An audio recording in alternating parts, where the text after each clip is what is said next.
It was late autumn when I took a job watching over a hunting cabin deep in the northern woods. The owner, a man named Barrett, only used the place during deer season, but he wanted someone to stay there for a few months, keep an eye on things, and make sure no one trespassed. It wasn't much money, but I needed the work, and I didn't mind being alone in the woods. The cabin sat miles away from the nearest road, surrounded by thick pine and birch trees. A dirt path led up to it, just wide enough for a truck, though the ground was uneven and full of potholes.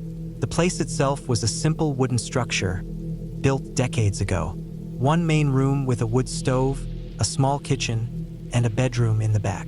No running water, just a well out back, and power came from an old generator that rumbled like an angry dog every time I fired it up. There was a creek a few hundred yards away where I could get extra water if the well froze. It was a good setup, quiet, peaceful at first. The first few weeks were easy. I split firewood, made simple meals on the propane stove, and read by the lantern's light when the generator wasn't running. I had brought some old paperbacks with me, along with a radio that barely picked up any stations. At night, the forest was alive with sounds. Wind through the trees, the distant cry of an owl, sometimes the rustling of deer moving through the brush. I had hunted before, so I knew the sounds of animals, but even with that knowledge, there were nights where I'd hear something strange, something that didn't quite fit. At first, I chalked it up to paranoia. Being alone in the woods for too long makes your mind play tricks on you. You start to hear things, see things in the shadows that aren't really there. But over time, I became sure that I wasn't imagining it. It started with small things. One morning, I woke up and found footprints in the mud near the well. Not boot prints, bare feet. The ground was cold, the air near freezing at night. No sane person would be out here without shoes. I told myself it was just an animal, maybe a black bear pressing its paws into the dirt in a way that made them look human. But the more I stared at them, the less that made sense. The prints were too long, too narrow, and they led from the woods to the well and then back into the trees. Nowhere else. I tried to push it from my mind. A few nights later, I woke up to a sound outside. Not an animal, not the wind. It was something deliberate, the sound of something moving just beyond the tree line. Slow footsteps, pausing every so often like someone was listening. I stayed in my cot, barely breathing, my rifle by my side.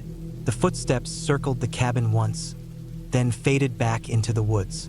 The next morning, I went outside, half expecting to find more footprints, but the ground was undisturbed. I started to wonder if I had really heard anything at all. I set up a perimeter after that, simple tripwires tied with empty cans so I'd hear if something got too close. I kept the rifle loaded and stayed inside after dark. I told myself it was just some drifter passing through, maybe a hunter who got lost. It was easier to believe that than to think someone was watching me, waiting. But things kept happening. One evening, I went to gather firewood and found the pile disturbed. The logs had been moved, some stacked into a neat little pyramid, others arranged in strange patterns on the ground. I hadn't done it. Another night, I heard something breathing outside the cabin door. Slow, steady breaths, deep and deliberate.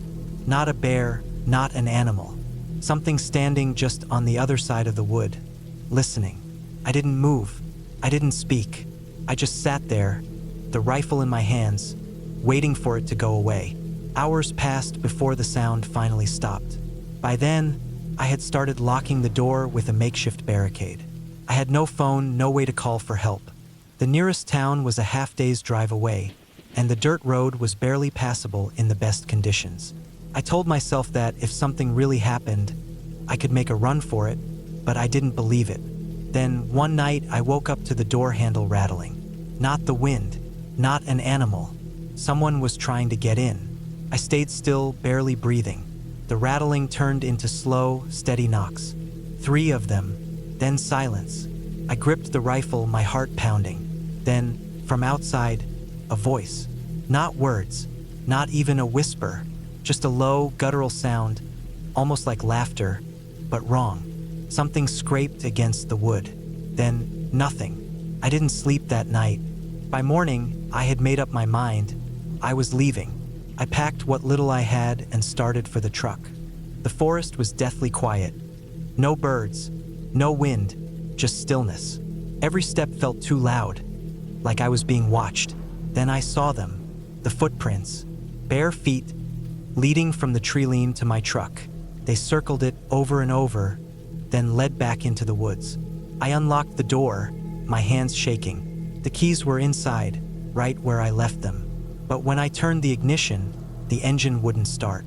I checked under the hood. The battery cables had been cut. That was when I knew I wasn't supposed to leave. I grabbed my rifle and started walking. It was a long way to town, but I wasn't staying. I didn't look back. I didn't stop. I walked until my legs burned, until my feet were raw, until I finally saw the first sign of another person. A logging truck on the main road. The driver took one look at me and let me in without a word. I must have looked like hell. I didn't tell him everything, just that I had been staying in a cabin and someone had messed with my truck. He nodded like he had heard it before. I never went back for my things. Never spoke to Barrett again. That cabin is still out there. And whoever was watching me, whatever was waiting in those woods, I know they're still out there too.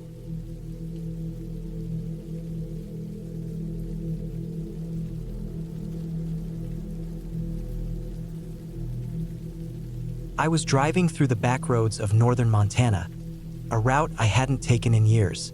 It was early October, the kind of fall where the air had a bite to it, but the trees still held onto their color. The days were getting shorter, and the sun had already dipped low behind the mountains, leaving streaks of orange and purple in the sky. I hadn't planned to take this road. I wasn't even supposed to be in Montana, but life had a way of pulling you back to old places when you least expected it. My cousin Tyler had owned a cabin out this way, tucked back in the woods off a gravel road that barely showed up on maps. He had lived there alone for years, ever since he left the city behind.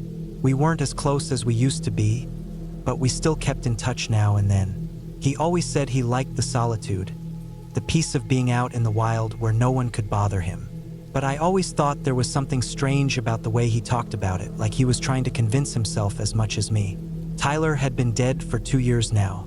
He had been found in his cabin, the cause of death never fully determined. Some said it was an accident. Maybe he slipped and hit his head. Others whispered that it wasn't an accident at all.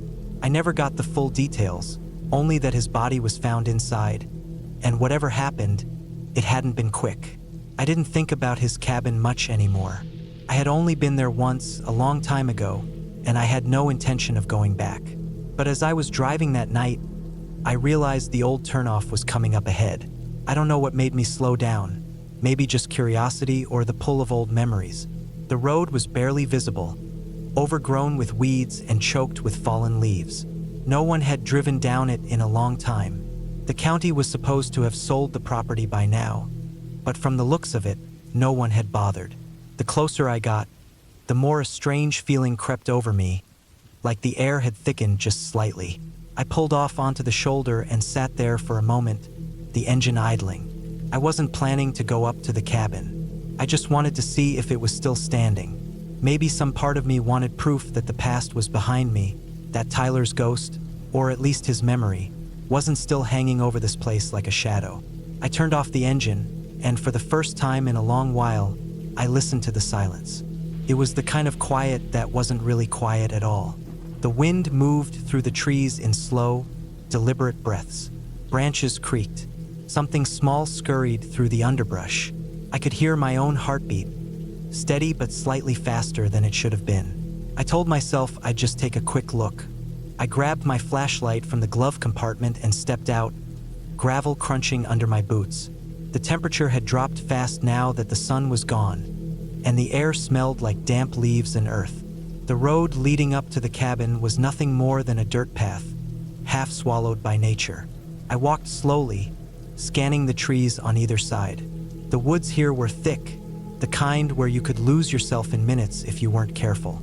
I hadn't gone more than 50 yards when I saw it. The cabin was still standing, but just barely.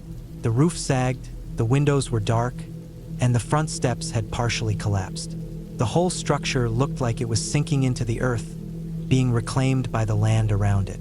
I didn't expect it to feel so strange, standing there, looking at it after all these years. But something was off. The front door was slightly open. Could have been the wind. The weather out here was brutal, and time had a way of pulling things apart. But as I stood there, staring at that dark sliver of space between the door and the frame, I felt a cold wave of something crawl up my spine. I wasn't alone. It wasn't just a feeling. It was something deeper, something primal.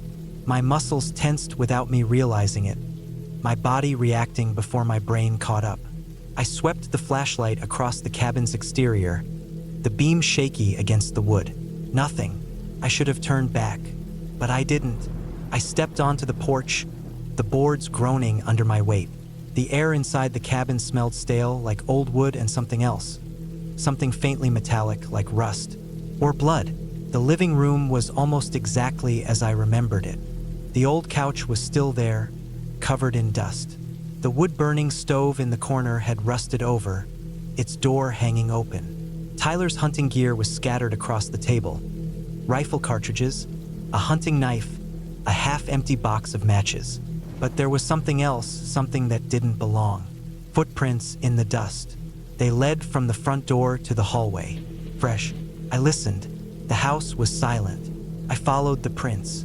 The hallway was narrow, lined with old photographs that had faded from years of neglect. Tyler's bedroom was at the end. The door was closed. I reached for the doorknob. The second my fingers touched it, something shifted behind me. A sound. Small. Barely there. I turned fast, sweeping the flashlight down the hallway. Nothing. But the footprints in the dust. There were more now. They hadn't been there before. I wasn't alone. My breath caught in my throat as I backed toward the front door. I hadn't seen anyone, hadn't heard anyone, but I knew that someone was in that house with me. I turned and walked fast, forcing myself not to break into a run. The porch steps groaned again under my weight, and as soon as my boots hit the dirt, I started moving quicker. I didn't look back. I reached my truck and yanked the door open. My hands were shaking as I shoved the key into the ignition. The engine roared to life, and I hit the gas, gravel spraying as I turned back onto the main road. I drove for miles before I let myself breathe again. I don't know who was in that cabin, or how long they had been there. I don't want to know. All I know is that Tyler had been gone for 2 years, and I wasn't the only one still visiting his cabin.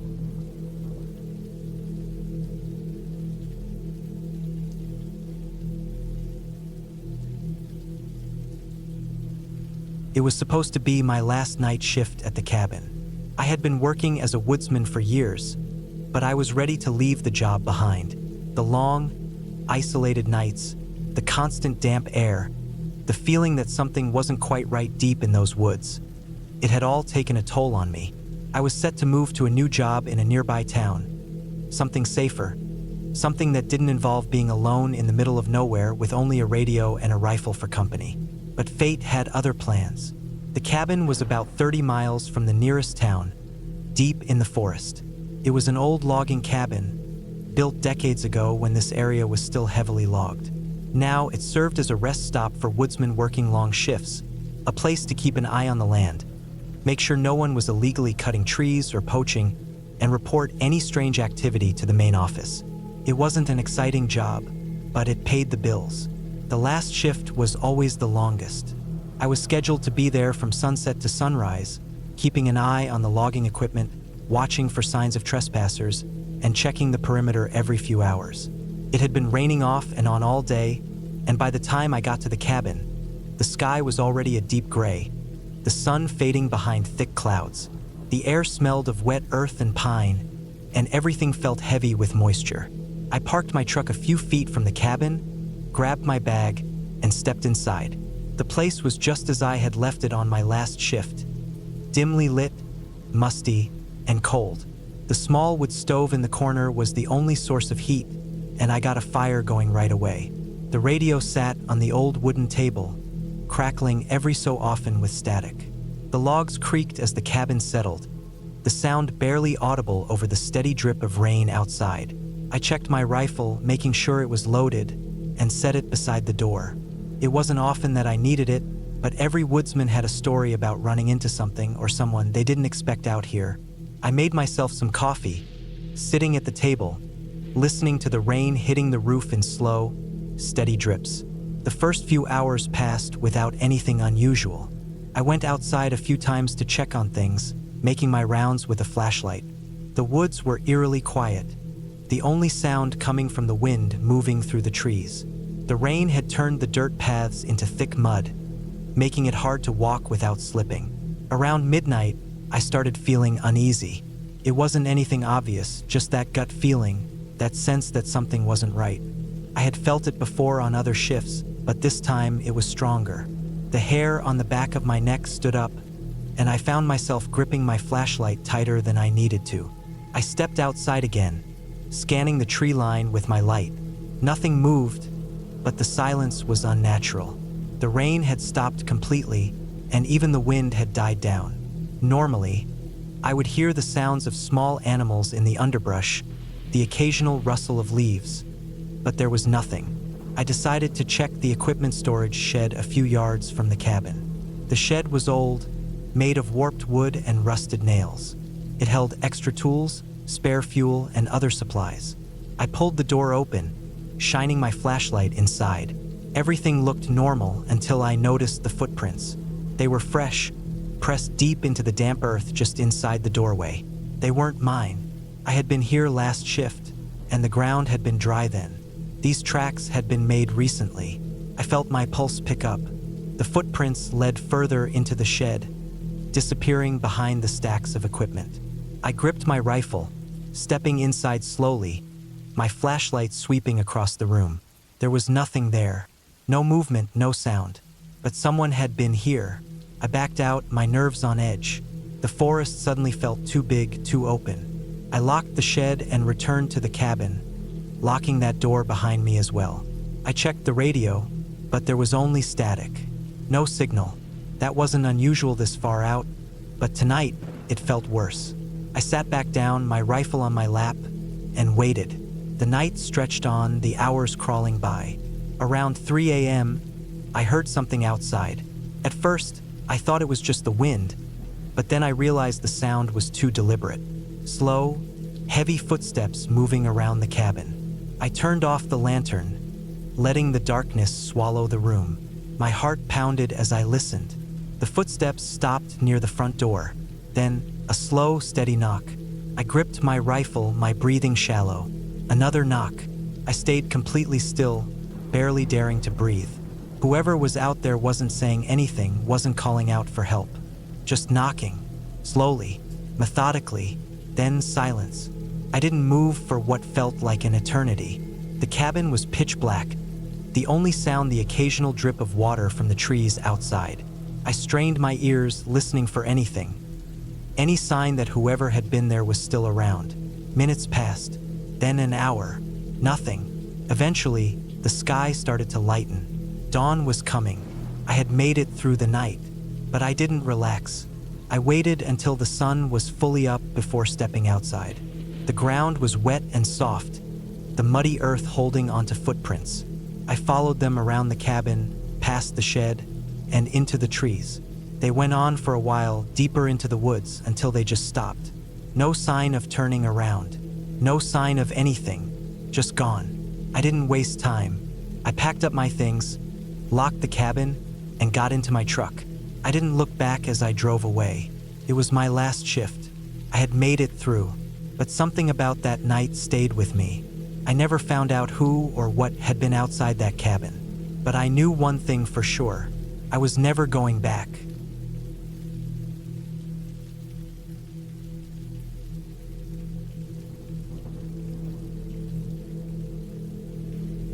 I didn't plan to stay in the cabin for long. It was meant to be a quick stop, a place to rest before I finished the long drive up north. The weather had been against me all day. Cold rain hammering down on the roads, thick fog clinging to the hills like smoke, making the drive slower than I expected. The roads here were narrow, winding through vast stretches of moorland with nothing but open fields and the occasional dry stone wall to break up the landscape. I wasn't even sure why I had taken this route. It was already getting dark when I pulled off onto the smaller road leading toward the cabin. The directions I had were old, scribbled on a scrap of paper I'd copied from an online forum. There was no GPS signal out here. The roads turned into dirt tracks, and the tracks turned into nothing but muddy pathways cutting through the wild grass. By the time I reached the place, my headlights barely cut through the mist. The cabin stood alone, just where the instructions had said it would be. It was small, weathered, made of old timber with a sloping roof that sagged slightly under the weight of the damp air. The windows were dark, no signs of life. I killed the engine and sat in the car for a moment, listening to the rain tapping against the windshield. My fingers drummed against the steering wheel. I wasn't sure what I was waiting for. Maybe a sign that this was a mistake. Maybe just the courage to step out into the freezing air. The wind howled when I finally did. It cut through my jacket and made my breath come out in thick, white clouds. My boots sank into the wet ground as I grabbed my bag from the back seat and made my way up to the door. The key was where it was supposed to be, under a loose stone by the step. The door groaned when I pushed it open. Inside, the air was stale, carrying the scent of damp wood and old dust. The space was small, a single room with a narrow bed against the far wall, a wood-burning stove in the corner, and a battered table with 2 chairs near the window. Shelves lined one wall, filled with old books and jars of things I didn't recognize. The only light came from the dim glow of my phone screen. I set my bag down and locked the door behind me. The wind outside had picked up, rattling the wooden walls. It wasn't comfortable, but it would do for the night. I lit a fire in the stove, the warmth creeping into the cold air. I ate a sandwich from my bag, washed it down with bottled water, then sat back in one of the chairs, staring at the flames. That's when I noticed something. The window opposite me was fogged over from the cold outside, but there was something off about it. A faint mark, like a smudge or a streak running down the glass. At first, I thought it was just condensation, but then I realized the streak was on the outside. I stood up slowly. My breath felt heavy in my chest. The streak wasn't just a random mark. It looked like a finger had been dragged down the glass, from top to bottom. I moved closer, peering through the murky glass into the darkness outside. My own reflection stared back at me, faint in the dim light of the cabin. Beyond that, the night was too thick to see anything. I tried to shake it off. Maybe it was just rainwater running down unevenly. Maybe it was nothing, but I still checked the lock on the door. The hours dragged on. The wind outside never let up. The fire crackled, the warmth making me drowsy, but I couldn't shake the uneasy feeling. The mark on the window stuck in my mind. I kept glancing at it, waiting for something to change, for something to happen. Then, at some point in the night, I heard it. A sound just outside. It wasn't the wind. It wasn't the rain. It was footsteps, slow, careful, moving just beyond the wall. I sat frozen, listening. The air in my lungs felt sharp, like ice. The footsteps stopped near the window. I couldn't move, couldn't breathe. Then, the sound of fingers dragging down the wood. Long, slow, deliberate. I gripped the arms of the chair, staring at the window. The mark was still there, unchanged. But I knew whoever had made it was still outside. Minutes passed, maybe hours. The sound didn't return. I forced myself to lie down on the bed, still fully dressed, my heart hammering against my ribs. I didn't sleep. I barely blinked. The wind screamed outside, and every time it died down, I strained my ears, waiting for something else. At some point, exhaustion won over fear. My body shut down. I woke up suddenly. Something had changed. The fire was out, leaving the cabin in complete darkness. The air was cold, the damp settling into my bones. But that wasn't what woke me. It was the silence. The wind had stopped. The rain had stopped. Everything was still. I reached for my phone, my fingers stiff and clumsy. The screen lit up. Then I saw it. The window. The mark was gone. Not just that, there were more of them now. 5, 6, maybe more. Smudged streaks running down the glass in different places, like multiple fingers had been pressed against the window. I sat up too fast, my head spinning. My heart was in my throat. I wasn't alone. I could feel it. I grabbed my bag, my hands shaking, my car keys, my torch, anything. I didn't care about the cold. I didn't care about the mud. I had to get out. The door was still locked when I reached it. I hesitated only for a second before yanking it open. The wind had started again. The rain was lighter, but the fog was thick, curling around the cabin like smoke. I rushed toward the car, my boots sinking into the wet ground. I didn't look around me. I didn't check the window again.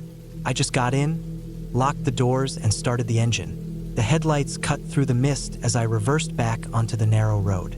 My hands were tight on the wheel, my pulse hammering in my ears. I kept my eyes forward. I didn't want to see the cabin anymore. I drove without stopping back onto the main road, back toward civilization. I didn't care about the exhaustion weighing me down. I didn't care about anything except getting away. I never found out who or what was outside that cabin that night. I don't want to know, but I never should have stayed there. I should have left the moment I saw that mark on the glass. I should have trusted my gut, because sometimes the most terrifying thing isn't what you hear or see, it's what you don't.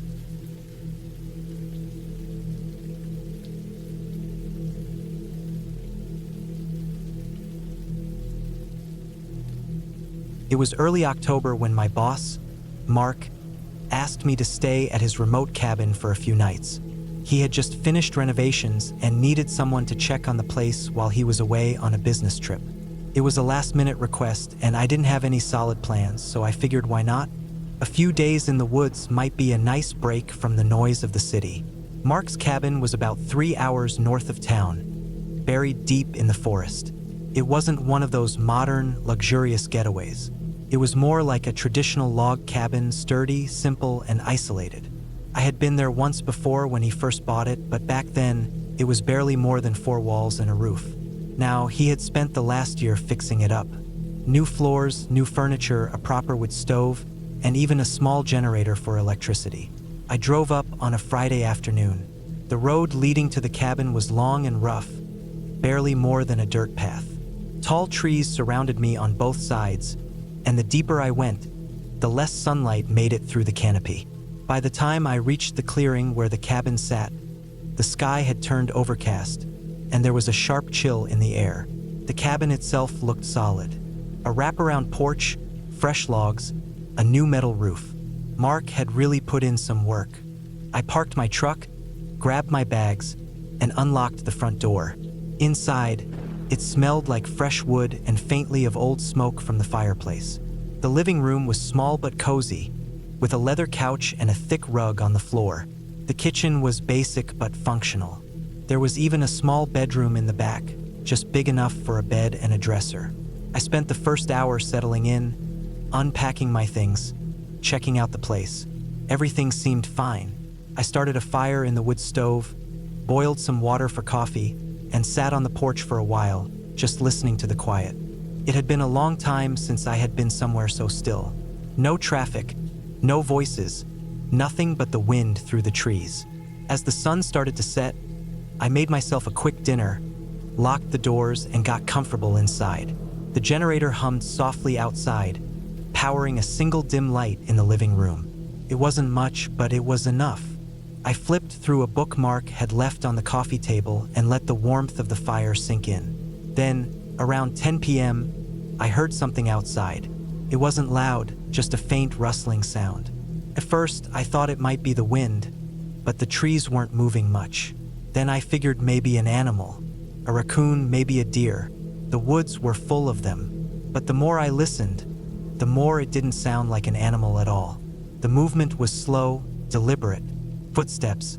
I put down the book and sat completely still, listening. The footsteps moved around the cabin, crunching over the gravel path near the porch. Not fast, not hurried. Just slow, steady movements. Someone was out there. I stood up, heart pounding, and grabbed the flashlight from the kitchen. The fire cast flickering shadows against the walls as I moved toward the window. I hesitated before pulling the curtain back, taking a deep breath before peering outside. Nothing. The front yard was empty, the trees still and dark. But I knew what I heard. I switched off the flashlight, thinking maybe I'd see better in the dark, but the moon was hidden behind thick clouds. I couldn't see anything past the porch. I stood there for a long minute, waiting, listening. Then, just as I was about to turn away, I heard it again. But this time, it wasn't footsteps. It was breathing, heavy, low, just beyond the porch, somewhere in the dark. I felt my stomach drop. I wasn't armed. I had a knife in the kitchen, but that was it. I thought about calling someone, but my phone had no service this deep in the woods. My truck was parked just a few feet away. If I needed to leave, I could. But something about the way that breathing sounded made me hesitate. It wasn't normal. It wasn't the casual breath of an animal sniffing around.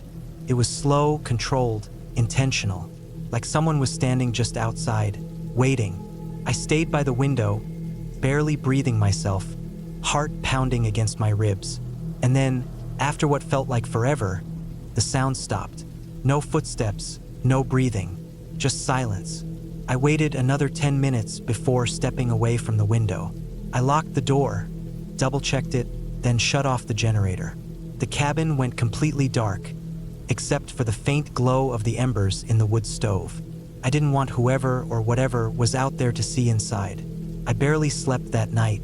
Every creak of the wood, every gust of wind, made me jump. I lay there listening, waiting, but nothing else happened. The next morning, I stepped outside. The air was cold and damp, and the ground was soft from the rain overnight.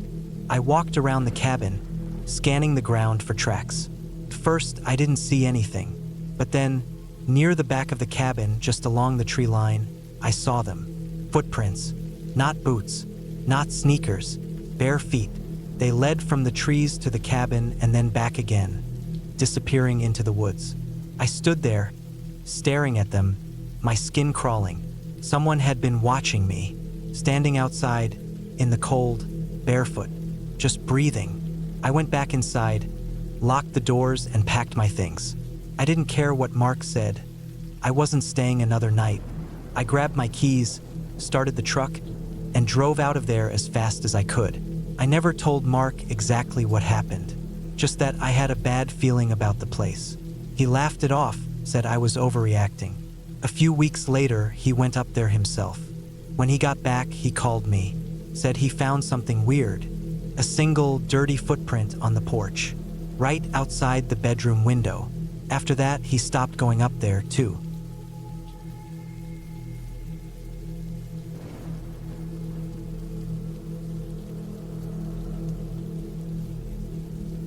I don't know where to start with this. Even thinking about it makes my stomach tighten, like I'm back in that moment, listening to the rain tapping on the cabin roof, feeling my heart pounding, knowing that something wasn't right. It was late October.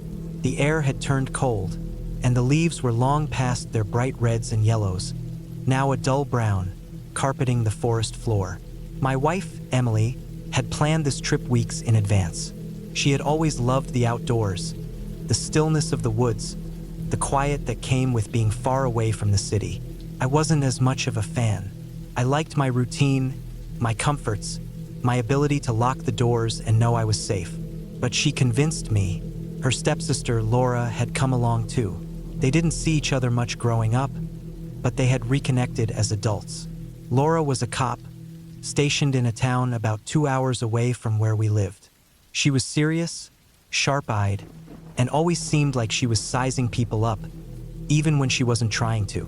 The job did that to people. I respected her, but we weren't exactly close. Still, she and Emily got along well, so I went along with it. The cabin itself was old, far older than I would have liked. Emily had found it through a friend, some guy who rarely used it anymore and was happy to lend it out. It sat deep in the woods with a single dirt road leading up to it. The nearest town was about an hour away. There was no cell service. The only way to reach the outside world was an old radio inside, and even that barely worked. The first night was uneventful. We made dinner, played some cards, and went to bed early. The next day, Emily wanted to go hiking, and Laura, always up for anything outdoorsy, was eager to go. I stayed behind. I wasn't in the mood for a long walk through the trees. They left just after breakfast, promising to be back before dark. It wasn't until the sun was starting to set that I realized something was wrong.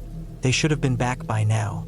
I went outside, pacing the front porch, staring at the trail where they had disappeared hours ago. The wind had picked up, rustling the bare branches, making the whole forest feel restless. Then I saw something. Not them, something else.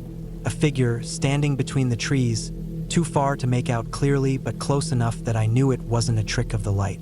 For a long moment, we just stared at each other. And then, just like that, they were gone. I ran inside, locking the door. My mind was racing. I didn't want to panic, but something about the way that person had been standing there, just watching, made my skin crawl. Emily and Laura returned just after nightfall. They were fine, though they looked exhausted. I didn't mention what I saw. Maybe I should have, but something held me back. That night, I couldn't sleep. The wind howled outside. The trees creaked, swaying against the dark sky. The cabin was completely silent, except for the occasional shift of wood settling. Then I heard it. Footsteps. Not inside, but right outside the window. Slow, deliberate. I turned onto my side, barely breathing, listening as they circled the cabin. I wanted to wake Emily, but I didn't. I wanted to convince myself it was an animal, but deep down, I knew better. At some point, they stopped. I didn't hear them walk away. I didn't hear anything at all. The next morning, I found footprints outside. Human footprints. But there was something off about them. They didn't lead up to the cabin from anywhere. They started at the cabin. Like whoever was out there had been standing there all along. I didn't say anything. I should have, but I didn't. We spent most of that day inside. I tried to shake the unease, telling myself I was being paranoid. Laura, though, seemed different. She kept looking out the window like she was expecting something. That night, we locked every door, every window. Laura even moved a chair in front of the front door. Then, sometime after midnight, we heard it. Not footsteps this time. A knock. 3 slow knocks. No one moved. Then, after a long pause, 3 more.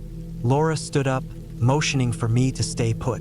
She grabbed her flashlight and stepped toward the window. I wanted to tell her not to look, but she did. And then she swore under her breath. I forced myself to follow her gaze.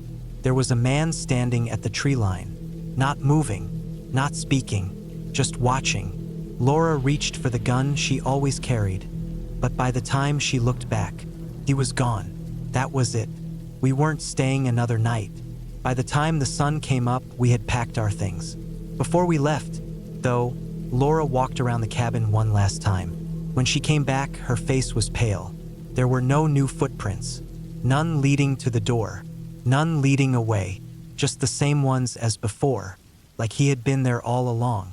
We never talked about it, but I know what I saw, and I know we weren't alone out there.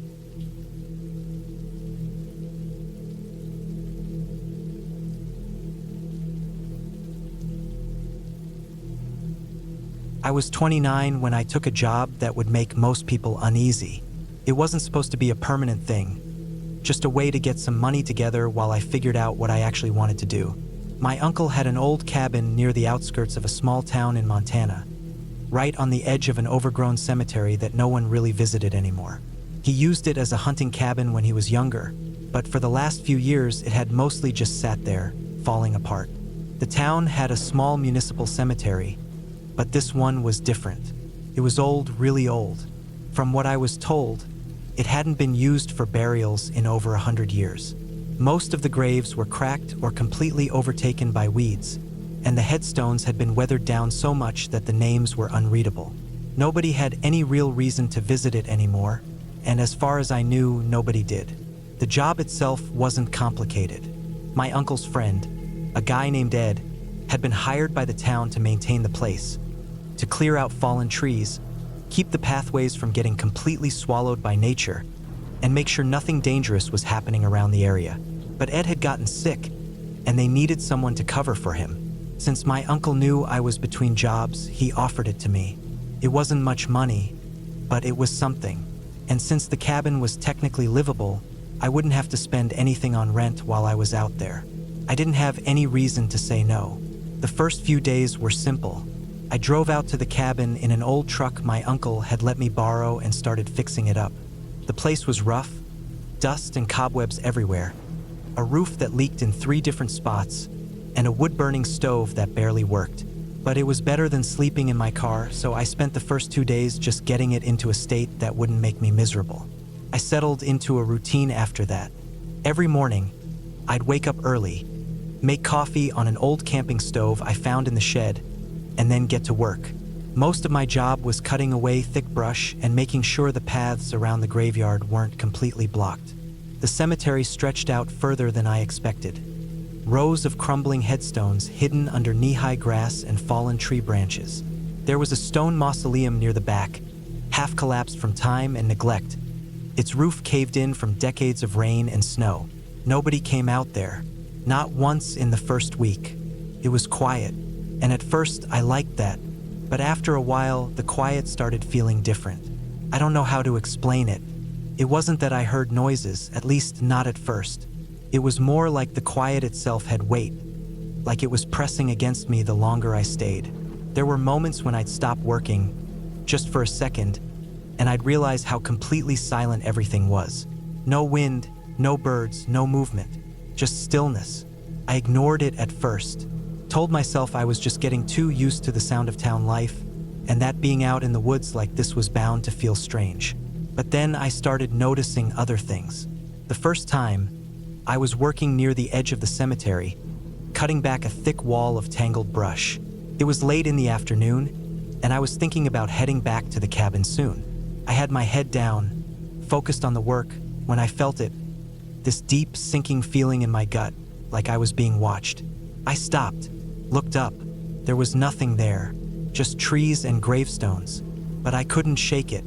The feeling stayed, crawling up my spine, making the back of my neck prickle. I scanned the woods, searching for movement, but nothing was there. Passed after a few minutes, and I told myself I was just paranoid. But then it happened again, and again. By the end of my second week, I was certain I wasn't alone out there. I started waking up to the sound of twigs snapping outside the cabin. At first, I thought it was animals, but the sounds were too deliberate, too slow, like someone was walking carefully just beyond the tree line. One night, I stayed up late, keeping the lights off, just listening. Around 2 in the morning, I heard it again, soft footsteps moving just outside. I didn't look. I don't know why, but I couldn't make myself look. I just sat there, gripping the edge of the table, waiting. After a few minutes, the sound faded. The next morning, I found footprints. Not boots, bare feet. They were scattered along the edge of the cemetery, half hidden in the mud and leaves. They led from the trees to the back of the cabin and then disappeared. I told myself it was some local kid messing with me. That had to be it. I didn't tell anyone. But that night, it got worse. I woke up to a sound just outside my window. A low, dragging noise, like something heavy being pulled through the dirt. I didn't move. I just listened. Then came the breathing. Slow, deep, just on the other side of the wall. I wanted to believe it was an animal. But then something pressed against the window. Not hard, just enough for the wood to creak. I stayed like that for what felt like forever, barely breathing. And then, just as suddenly as it started, it stopped. I didn't sleep the rest of the night.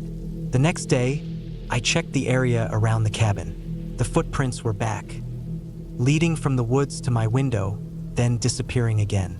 I packed my bag. I told myself I was leaving, but the truck wouldn't start. It was old, but it had been working fine. I checked everything I could, but nothing was wrong. It just refused to turn over, so I was stuck.